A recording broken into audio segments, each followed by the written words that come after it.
vamos a hablar del momento, quizás podríamos decir, más crítico de la Iglesia, tal cual la conocemos, de la Iglesia Católica.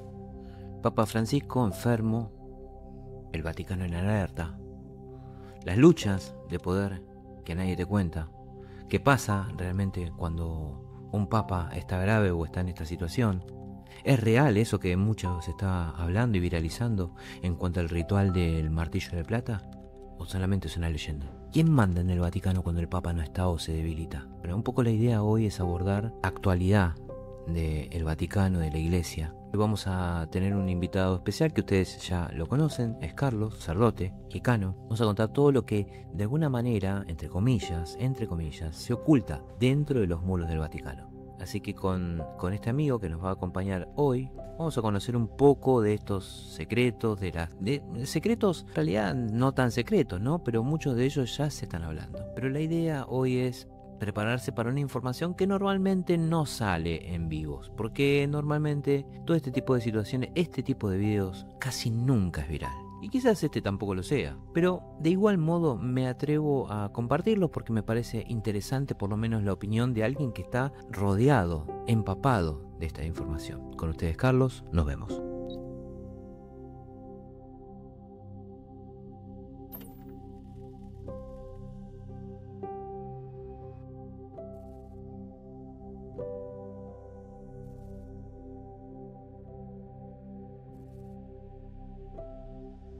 Agradezco de todo corazón las oraciones que hago por mi salud desde la plaza.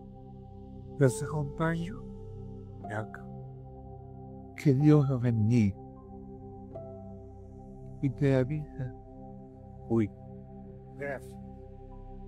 Actualmente entendemos que se encuentra debilitado, desmejorado. Bueno, ahora, ¿cuál es la posición de la Iglesia en estos casos? Yo creo que es una estrategia de parte de la Iglesia mandar un audio porque el tipo apenas podía hablar. No sé si esto se maneja así para dar un poco de tranquilidad o llevar tranquilidad al pueblo, al cristianismo y a toda la cúpula. Sí. ¿Cuál es la posición de la Iglesia? Sobre todo porque se había comenzado a especular, como siempre, que era probable que ya hubiese muerto y que la Iglesia estaba ocultando que él hubiese muerto. Entonces, por eso era necesario al menos este esfuerzo titánico que ha hecho por hablar, para agradecer y decir que estaba vivo, ¿no? Al menos estoy vivo, no estoy bien, o estoy muy bien, o estoy mejorando, no dijo, solamente dijo, aquí estoy, ¿no? Entonces, esta urgencia que había de darle respuesta a muchos detractores de la Iglesia de que está vivo, de que no ha muerto, ¿no? Porque ya sería una actuación, hiperactuación, fingir una voz de enfermo de una persona que ya no está. O sea, ya sería la locura, ¿no? Entonces, ciertamente, te decía yo, la primera iniciativa que hace la Iglesia cuando un papa entra en ese estado, en ese estatus de vida, es primero pedir salud, pedir oraciones a todo el mundo. En todas las misas de todo el mundo estamos invitados a pedir como una pequeña oración, ¿Eso fue lo que les pidió el Vaticano a ustedes? ¿Que empiecen a hacer? Sí, unas oraciones para poner. ¿Qué es eso? Esa oración.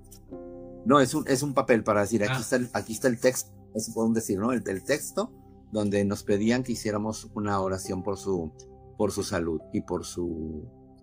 Sí, la oración es muy benévola porque dice que pedimos para que recupere sus fuerzas y se restablezca. Creo que es muy optimista la oración, pero la oración bastaría con que yo creo que pudiese decir, te ponemos en las manos su vida y hágase en él tu voluntad.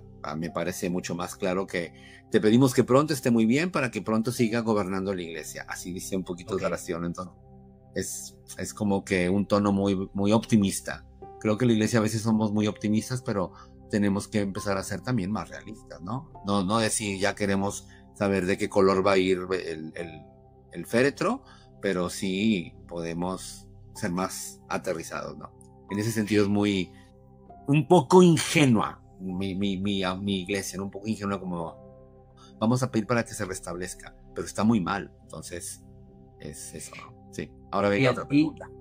¿Y qué protocolo se activa o a qué protocolo activa el Vaticano cuando ocurre una situación como la que estamos viendo hoy con respecto a Francisco? Sí, mientras tanto no se toman decisiones y de gobierno importantes, se ponen en suspenso. Es decir, no se pueden nombrar nuevos obispos, sobre todo, no se pueden nombrar nuevos obispos, que recordemos que el obispo es el que pastorea Buenos Aires, o el que pastorea Mendoza, o el que pastorea las misiones en Argentina. ¿Ves que conozco un poco el territorio argentino? Cuando está el Papa así como está ahora, se ponen en pausa todos los nombramientos que tienen que ver con gobierno, sobre todo con gobierno.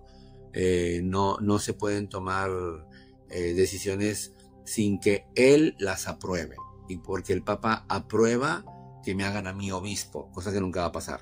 Pero, por ejemplo, él aprueba, dice, sí, Carlos puede ser obispo. Entonces, como él está enfermo, una primera cosa que se pone en pausa es el gobierno de nuevos nombramientos importantes de funciones de jurisdicción o gobierno en la iglesia. Eso se queda siempre suspendido. Y eso es muy importante saberlo. O sea, no hay cardenales nuevos ni obispos nuevos, sino situaciones un poquito más urgentes que no necesiten de la firma del Papa.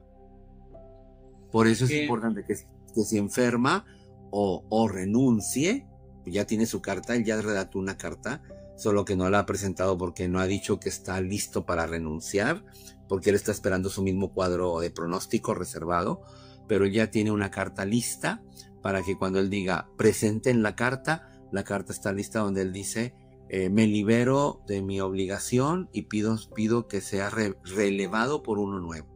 Cuando esa carta se presente, aunque no muera, se puede proceder a la convocatoria del cónclave. ¿Y mientras tanto, quién gobierna? Sí, nadie. Sí, es que es la verdad. Es tan centralizado el gobierno de la iglesia que mientras tanto, repito a todos los que nos están escuchando, no se toman decisiones de gobierno importantes, se tornan en pausa. Es decir, no puedo aceptar la renuncia de uno que está renunciando, pero tampoco puedo aceptar una nueva nómina. Nómina es cuando doy un nombramiento nuevo a alguien, ¿no? Eso se pone en pausa totalmente. O una nueva división. Vamos a dividir Buenos Aires, ¿no? Que creo que Buenos Aires ha cambiado de sede. Ya no está el obispo en Buenos Aires, creo que cambió de lugar. Se sigue llamando igual, pero ahora está en otro lugar. No recuerdo cuál es el lugar. Ese tipo de decisiones no las puede tomar la iglesia mientras el Papa esté en este estatus de incertidumbre. Como no sabemos qué va a pasar, tenemos que esperar a que o renuncie o que muera, para luego poner el cónclave y para luego después del cónclave poder tener un Papa que decida estas cosas con el colegio de los consultores. El Papa tiene sus consultores, como un director general de una empresa tiene, sí, el consejo de administración, ¿no? Que son los que está formado por los accionistas y por los que son intelectuales. En la iglesia no hay accionistas, pero sí están los intelectuales, que forman parte de este consejo central que tiene un Papa para poder tomar con más sensatez sus decisiones. Sí, o sea, el Papa no es un monarca, aquí lo aclaro. El Papa no es un monarca que diga, como lo estamos viendo con el presidente del país vecino del norte de mi país, el país del norte de mi país. Él se siente como casi una persona que pudiese tomar decisiones casi unilaterales, casi a modo de monarca o de dicta, y eso no lo puede hacer la iglesia. La iglesia no tiene nunca un papa que se pueda presentar y decir Nico y Carlos están excomulgados porque yo digo, o sea, así no. Entonces siempre se ha tenido esa noción de la iglesia que el papa es como un jerarca de tipo monárquico, pero no lo es. ¿Cuánto tarda en elegir o cuánto demora un nuevo conclave si se llega a necesitar? Por lo general son convocados y llegan todos a Roma y no debe pasar más de una semana. No tendría. Es como inmediato. Sí.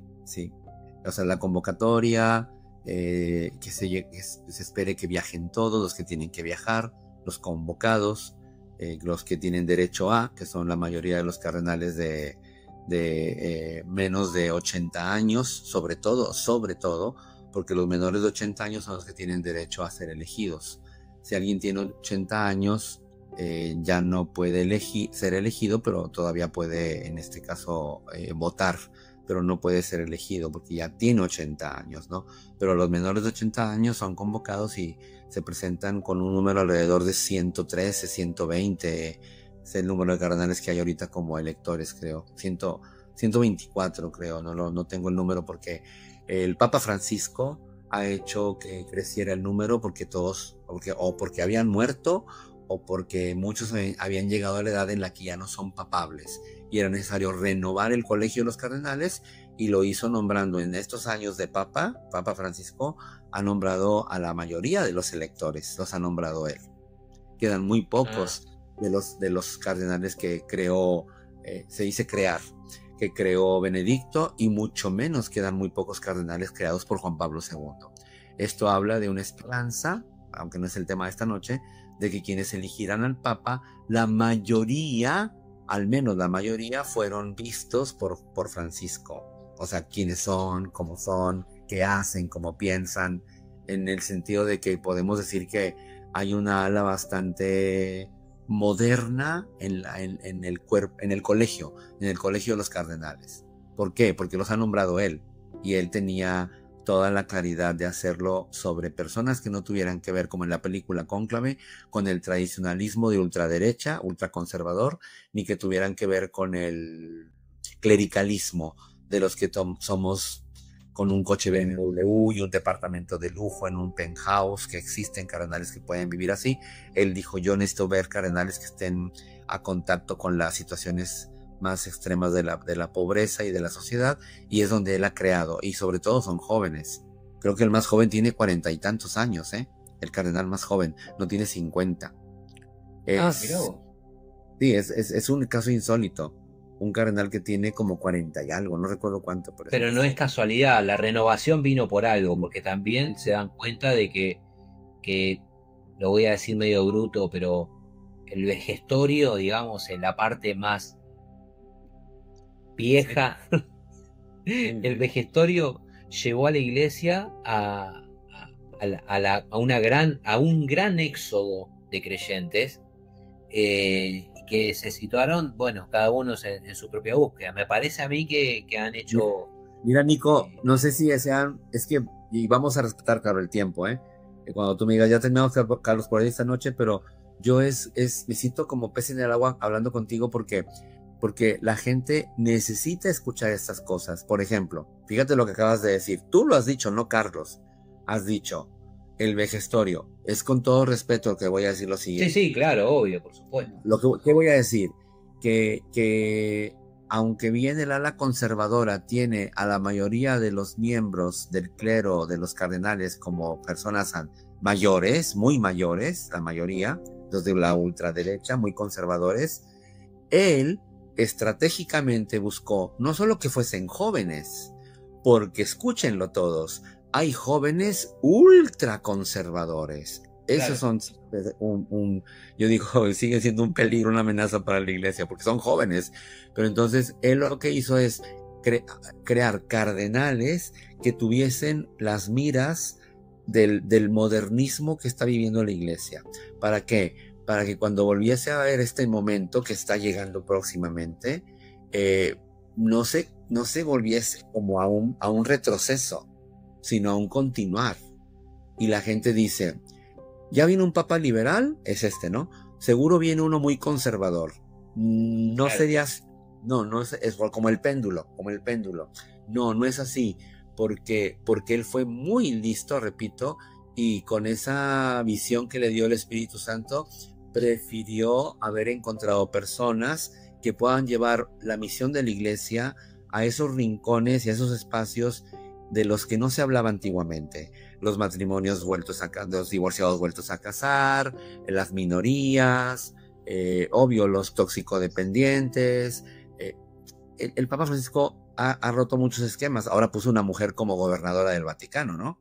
Entonces, claro que tiene una mira de iglesia que no rompe los conservadores insisten en decir que rompe con el esquema anterior o con el esquema preconciliar, y el Papa no está rompiendo, el Papa está poniendo a la actualidad lo que el mundo necesita de la iglesia.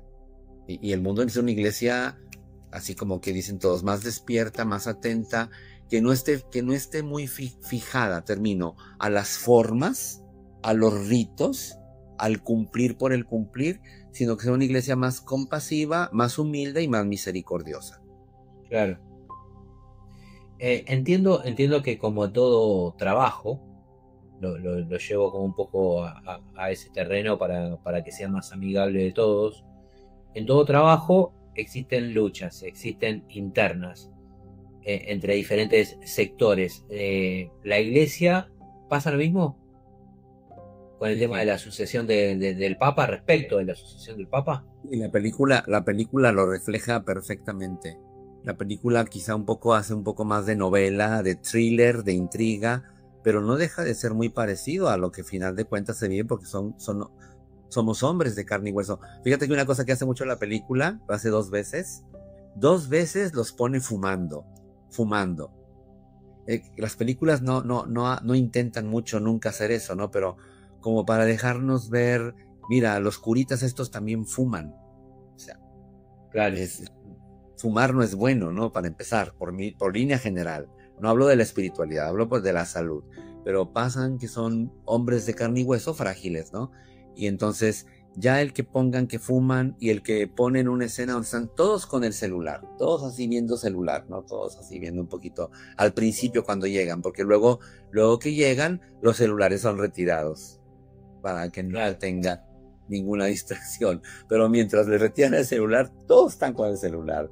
O sea, son hombres que aunque tengan más de 50, 60 años, son hombres que saben que tienen que estar conectados con el mundo. Sino de qué iglesia íbamos a estar hablando, ¿no? Una iglesia que está acá como estaba, como con los inciensos y las nubes, y la gente urgir otro tipo de respuestas, ¿no? Ha sido muy lento, Nico, ha sido muy lento, pero me da gusto la manera en cómo dijiste. Es que siempre en todas las instituciones políticas, educativas, obvio, religiosas, las personas que llegan a ser mayores de 70 años, de 70, son personas que son muy sabias, pero ya pertenecen a una etapa anterior que tienen que entregar la estafeta. Claro. ¿No? Y voy en la carrera y te entrego la estafeta. Que tienes que recibir la estafeta, yo tengo que confiar en ti. Estos cardenales que nombraron a Francisco sabían a quién le estaban entregando la estafeta. Sabían muy bien. Dentro de la iglesia, si hay algo que viene pasando, y sobre todo hace relativamente poco, siempre se puso el Vaticano bajo la lupa por un montón de aspectos. Desde teorías conspirativas hasta cuestiones que tienen que ver con unas realidades que es muy hermético en un montón de aspectos. Es hermético porque hay cosas que no se saben, no se sabe qué hay en la biblioteca, se habla mucho de la biblioteca del Vaticano, qué tiene, qué no tiene, bueno, nada, en fin. ¿Tiene algún como mensaje profético o alguna revelación dentro de la iglesia que haya hablado de estos momentos que está viviendo la iglesia? Oficialmente no, porque siempre se maneja en la iglesia desde su oficialismo, desde su legalismo, desde su... En nuestros cánones no ha habido eso, ¿no? Por eso digo, oficialmente no. De una manera más libre y de una manera más independiente, sí hay personas que habían mencionado profecías o situaciones por cumplirse que sucederían también en la religión cristiano-católica, ¿no? Está Nostradamus y está este señor, ¿cómo se llama? Se me fue el nombre, que es con M, creo. Parecido a Melquisedec, Malaquías, creo que se llama, una especie de gente que estuvo por ahí que hablaba de todo esto, ¿no? Las profecías de Malaquías. Porque dicen, oye, existe el Papa Negro, va a venir un Papa Negro. Digo, desde el oficialismo católico nunca se manejan esos términos, se manejan desde el observador que es el mundo, que eres tú, Nico, y son todas las chicas que están aquí, los chicos, pues ustedes pertenecen al mundo, no son curas como yo, Y desde fuera siempre ha habido gente que muy inteligentemente ha ido armando una especie de andamiaje que es como un esqueleto, una radiografía de la iglesia visto desde fuera. Y desde ahí dicen, vamos a ver esto, y claro, y consultan a esotéricos, consultan a tarotistas, consultan a todo este tipo de personas que yo no dudo que tengan capacidad de también, no de profecía, pero sí de cierta misión, y se hace un buen ensamblaje de hipótesis que no dejan de ser a mí no me parecen descabelladas. Por eso siempre es bueno tomar en cuenta por qué surgió la idea de un papa negro, qué significa un papa que sería el último papa, y papa negro no significa de África, Papa negro significa otra cosa muy distinta que podría ser africano por hacerlo. Ajá, es una situación como una especie de, lo voy a decir rapidísimo, de un antipapa nuevo. Y un antipapa sería como que uno que viene a ponerse un disfraz, pero no es, y es muy locochón, decimos en México, es muy casi como de terror. Y pues yo espero que no lleguemos ahí, que pudiese, ¿verdad? Porque el mal y el bien conviven diariamente, ¿verdad? O sea, yo no soy un santo y Nico no es un pecador empedernido, Entonces, ni yo soy un santo porque me dedico a cura, y Nico no es un pecador malísimo y perverso porque no esté metido de lleno a la iglesia. Las apariencias engañan. Y por eso se habla de estas hipótesis que podría llegar a haber un papa que fuese una especie de no todos me entienden, y luego el Cristo. Y entonces dices tú, oye, entonces ese sería el Papa Negro, entonces es el fin de la iglesia, es el fin de la humanidad. Y entramos todos en pánico, ¿no? Y en terror, y en vamos a poner agua bendita, vamos a prender velas. No hay que llegar ahí, pero hay que razonar lo que sigue de futuro en la iglesia. Y por eso tu temática, invitándome a mí y siendo no el mejor que pueda hablar de esto, nos deja en esa libertad de pensar que, ¿por qué no imaginar un escenario distinto al que parece que se viene? O sea, que no sea ni apocalíptico ni negativista. Cuando hago el dedo así, ya saben, ¿no? El dedo así con las manitos así. Sí. Y el dedo así, con las manitos así. Sí. Es un escenario probable, pero de nosotros también depende, de la humanidad, que no se dé. Yo también digo, es un desafío para la humanidad. No depende de la iglesia, depende de la humanidad. ¿Qué energía? Ahora sí te hablo de las energías que te habla mucho Alex y otras personas, H y todos los demás chicos aquí contigo. ¿Qué energía dejamos ¿cómo se dice? Que me interfiera, para bien o para mal? Yo prefiero que me interfiera una energía positiva, amorosa, luminosa, y me haga sentir que puedo dar la mano y puedo estar hablando aquí con cierta sensatez, a venir a hablar aquí, cuidado, porque si ustedes no me hacen caso con el agua bendita que les voy a tirar, van a tener muchas consecuencias. Ese discurso ya no va, Claro. Primero, evitar que surjan movimientos o situaciones sociales de malestar, de un malestar que pueda causar una sensación de peligro y sobre todo de inseguridad. Hay que mantener al menos al orbe católico en paz, tranquilo, de que no sientan que hay una probable eminente guerra contra las fuerzas del mal. Pero eso es bastante, como quiera, sigo diciendo, como ingenuo, ¿no? Porque, pues, ¿por qué no puede ser posible una guerra que venga contra las fuerzas del mal y se desaten más cosas como los, no sé, cosas malas que suceden en el mundo?